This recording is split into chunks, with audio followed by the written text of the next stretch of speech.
चाहे गरीब का लड़का हो, सबको गुरुकुल भेजा जाता था। तो वहां 20-22 तक पढ़ लिख के पूरे योगी बन करके जब गृहस्थी में आते तो योग की भूमिका थी, तो भोग उन्हें परास्त नहीं कर पाते थे। 20-25 वर्ष भोग में रहे, फिर योग में जाके परमात्मा प्राप्ति कर लेते थे। अब बचपने से भोग में है, योग का मतलब ही नहीं रह गया। मोबाइल है, पूरा सर्च किए, सब गंदी गंदी बातें। 12-12, 13-13 वर्ष के बच्चे बच्चियां गंदगी का शिकार हो रहे हैं, गंदी वासनाओं का शिकार हो रहे हैं। कैसे उन्नति को प्राप्त होंगे? न लौकिक उन्नति लायक रह जाते हैं, ना अलौकिक पारलौकिक। तो इसलिए नाम जप करो और सत्संग सुनो, और गंदी बात जब करने का मन करे तो सोचो मैं नहीं करूंगा। मन परेशान करने टहलने लगो, सत्संग सुनने, जोर जोर पुकारने राधा राधा राधा, आपको लाभ मिलेगा। बहुत ठीक से चलो, ठीक है। सुनील कुमार जी, नोएडा से। स्वामी जी, आपके चरणों में सत सत नमन। स्वामी जी, जप करने की प्रक्रिया में कभी भक्ति का भाव आता है, कभी जप श्वास के उतार चढ़ाव के साथ जुड़ जाता है, और कभी सिर्फ शब्दों पर ध्यान रहता है, और कभी सिर्फ अर्थ पर। जप में एकाग्रता के लिए क्रमबद्ध मार्ग क्या अपनाएं?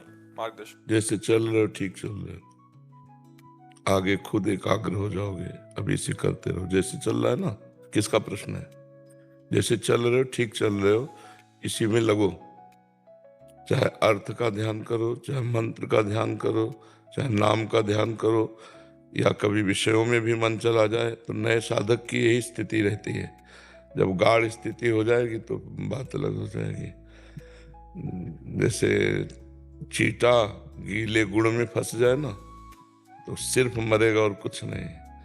ऐसे ही जब नाम में मन फंसेगा तो मरेगा। मन का मरना का मतलब होता है चंचलता त्याग, निर्विषय भगवदानंद में डूबना। ये एक ऐसा नशा है, एक सेकंड छोड़ो तो तुम क्या बात कर रहे हो, क्या कोई मतलब नहीं। जैसे हम सुसुप्ति में होते हैं ना, सोने में पता नहीं होता कि कौन क्या, ऐसे गाढ़ एकाग्रता में होता है। गाढ़ एकाग्रता में शांत बैठे, अंदर चिंतन चल रहा। इसका अभी जो चल रहा है ठीक है, इसमें कोई त्रुटि नहीं, आप ऐसे ही चलिएगा। आचार्य अनिल जी, वृंदावन से। जी महाराज जी, आपके चरणों में कोटि कोटि प्रणाम। महाराज जी, मेरी जिज्ञासा है कि प्रभु की विशुद्ध प्रेमा भक्ति के लक्षण क्या हैं, और क्या प्रभु की भक्ति करते करते किस स्थिति में आचार विचार गौड़ हो जाते हैं? क्या भगवान की विशुद्ध भक्ति प्रेमा भक्ति प्राप्त होने पर नियम आचार विचार जरूरी होते हैं? वो तो स्वभाव बन जाता है उसका, जो साधन काल में किया जाता है वो स्वभाव बन जाता है। पहला प्रश्न क्या है? महाराज जी, विशुद्ध भक्ति के लक्षण क्या है? विशुद्ध भक्ति का देवर्षि नारद जी वर्णन करते हैं। तदर्पिता अखिलाचारिता तद्विस्मरणेन परम व्याकुलते थे। जितने भी आचरण हैं वो तदर्पिता भगवान के अर्पित हो। श्री कृष्ण अनुकूलेन प्रतिकूलस्य विसर्जनम। आराध्य देव भगवान श्री कृष्ण के अनुकूल हो, प्रतिकूलता का त्याग हो। भगवत विमुख भगवत प्रतिकूल एक भी आचरण नहीं होने चाहिए। समस्त आचरण श्री कृष्ण के अनुकूल होने चाहिए। तदर्पिता अखिलाचारिता, और वो सब आचरण वो सब कर्म भगवान को समर्पित होने चाहिए। ये तो कर्म परंपरा, लेकिन निरंतर इसमें स्मरण भी चलता रहे। महामनुष्मर युद्ध जैसे तो निरंतर स्मरण चलता रहे। और अगर जरा भी मिनट भर के लिए वो भगवान को ऐसा लगा भूल गए क्या, तो जैसे मछली को जल से बाहर निकालो तो तड़पने लगती है, ऐसे वो तड़पने लगता है। तद विस्मरण परम व्याकुलती, विस्मरण मात्र होने से परम व्याकुलता होती है। त्रिभुवन की राजलक्ष्मी देने पर भी जो आधे पल के लिए अपने प्रभु का स्मरण ना छोड़े, वो महाभागवत। दूसरी बात, हमारा सदैव मन विषयों की तरफ जाता रहता है। संसार प्रिय लगता है, भगवान अपरिचित से लगते हैं। संसार की प्रियता को काट करके और भगवान की प्रियता प्रकट करे, भगवान की कथा में सामर्थ है। रत्नावती जी एकदम संसारिक रानी थी, और दासी के मुख से बिहारी जी की चर्चा, गोविंद चर्चा सुनकर महाभागवत बन गई। मथुरा की ब्राह्मण पत्नियां प्रमाण है कि केवल कथा मात्र से भगवत प्रेम को, भगवत साक्षात्कार को प्राप्त किया।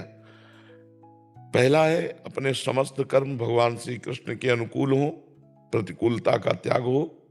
दूसरा है इतना स्मरण में तन्मय रहो कि थोड़ा सा भी विस्मरण होने पर परम व्याकुलता आ जाए। तीसरा, भगवान की कथा सुनने में और भगवान की चर्चा करने में अत्यंत अनुराग हो। कथा सुनते सुनते या कहते कहते जब ये स्थिति आ जाए, गदगद कंठ नयन बहा नीरा, आंखों से आंसू बहने लगे, कंठ गदगद हो गया, अब कुछ बोलने की हिम्मत नहीं रह गई, ये कथा का फल मिल रहा है उसको। छिन छिन रुदन करंत, छिन गावत आनंद भरी, छिन छिन हार हसंत, ये जो कृपा जीवन। वो अपने प्रभु की लीलाओं का चिंतन करके गाकर कभी रुदन करता है, कभी वो शांत हो जाता है, कभी वो नाचने लगता है, कभी वो गाने लगता है। उसकी लोक लज्जा और वेद रीति इसके ऊपर स्थिति होती है प्रेमी की। वेदान्न प्रसन्नस्ति सा केवलम अवचिन्न अनुरागम लभते। तो तीसरा, भगवान की कथा में अत्यंत अनुराग होना। बावरो सो रस में फिरे खोजत नेह की बात। अपने प्रेमी प्रभु की बात सुनने को मिलेगी, ऐसे बावरा सा घूमता, कहाँ है भगवान की चर्चा हो, कहाँ सत्संग होता है, ये उसकी भूख रहेगी। चौथा, अपने प्यारे के श्रीअंग सेवा की भावना होना।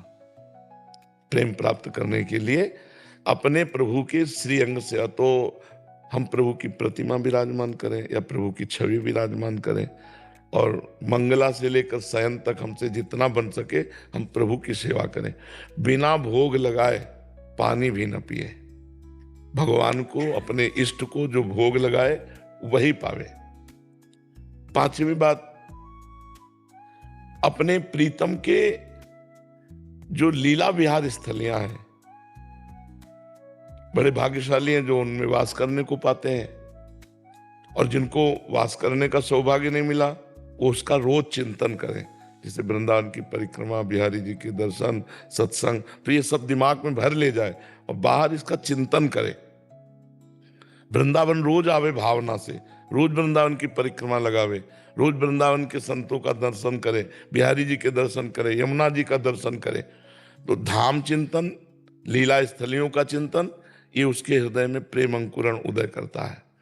अब सावधानी की बात, कम बोलना, मृदु उचित सत्य भगवत संबंध से युक्त बोलना, ये मौन से भी ज्यादा श्रेष्ठ है। उचित भाषण मौन से भी ज्यादा श्रेष्ठ है। कम सोना, 5 घंटे 6 घंटे जो ले लो, इसके अलावा नींद नहीं आनी चाहिए। माला में बैठे हो नींद आ रही है, पाठ में बैठे हो नींद आ रही। और अल्पाहार, कम भोजन करना, कम सोना, कम बोलना, कम भोजन करना। इतना कम भी ना हो कि भोजन का चिंतन हो, युक्ताहार विहार से। इन 3 का सुधार। और कभी किसी की निंदा ना सुनना, ना करना। अगर भगवत भक्ति प्राप्त करनी है तो कुछ विधि है, कुछ निषेध है। ये निषेध वर्णन कर रहे हैं। कम बोलना, कम सोना, कम खाना। किसी की भी निंदा न कानों से सुनना, न वाणी से बोलना। अपनी निंदा सुन करके आनंदित होना, अपनी प्रशंसा सुनकर दुखी हो जाना। दूसरे की न निंदा सुनना है, न करना है। हमारा जीवन भगवान के आश्रित है, ये हर समय चिंतन करना। हमारा तन, हमारा मन, हमारी वाणी और स्वयं मैं भगवान के चरणों के आश्रित हूं। फिर हमारे जो इष्ट ग्रंथ हैं उनका स्वाध्याय करने का नियम रखना। जैसे मानो स्वामी जी महाराज के, तो फिर केलीमाल जी रोज पाठ होना चाहिए। हितजू महाराज, चतुरासी जी, सुधानिधि रोज पाठ होना चाहिए। क्योंकि आचार्य वाणी, गुरु ग्रंथ जो अपनी परंपरा के आचार्य के, अगर उनका स्वाध्याय नहीं होगा तो फिर बात नहीं बनेगी। उनका गान करना, ये वृंदावन रस है, इसमें गान की बहुत महिमा है।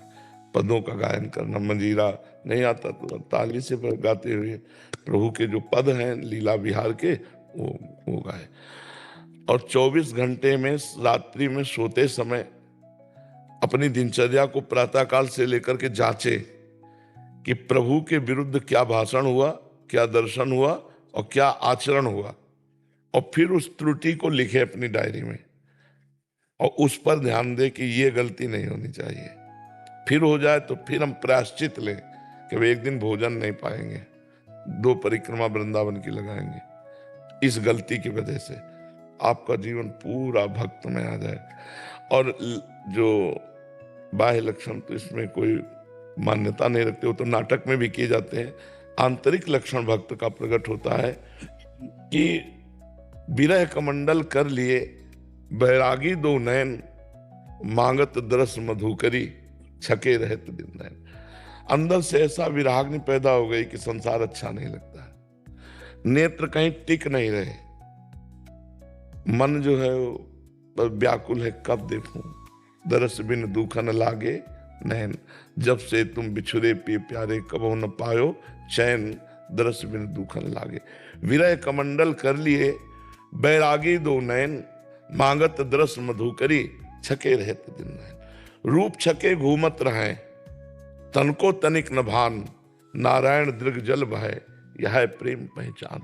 पी मूर्ति नयनन बसय, तेहि रस रहाय समाय, ये लक्षण सुनि प्रेम के और न कछु सुहाय, और न कछु सुहाय, फिरे अपने रस मातो, कुटुम देह ते जाए, छूट सभी विधि नातो, जहाँ जहाँ पी की बात सुने, खोजत तिन गैनन, हित ध्रुव छिन छिन ले प्रेम जल भरी भरी नैनन। प्रिया प्रीतम की रूप माधुरी ऐसी नशा चढ़ा कि अब कुछ नहीं सुहाए, देह कुटुम ते जाए, छूट सभी विधि नातो, बस हा कृष्ण हा प्रिया, हा कृष्ण हा प्रिया ऐसे हृदय में उठने लगे, जान ले कि भगवान का प्रेम आ गया है। वैष्णव जनों के अपराध से बचे, निरंतर नाम जपने का अभ्यास करे, और जितनी चर्चा की इसको दोबारा सुन करके अपने दिमाग में धारण कर ले, पक्का वो महाप्रेमी भागवत बन जाएगा, पक्का महाप्रेमी भागवत बन जाएगा।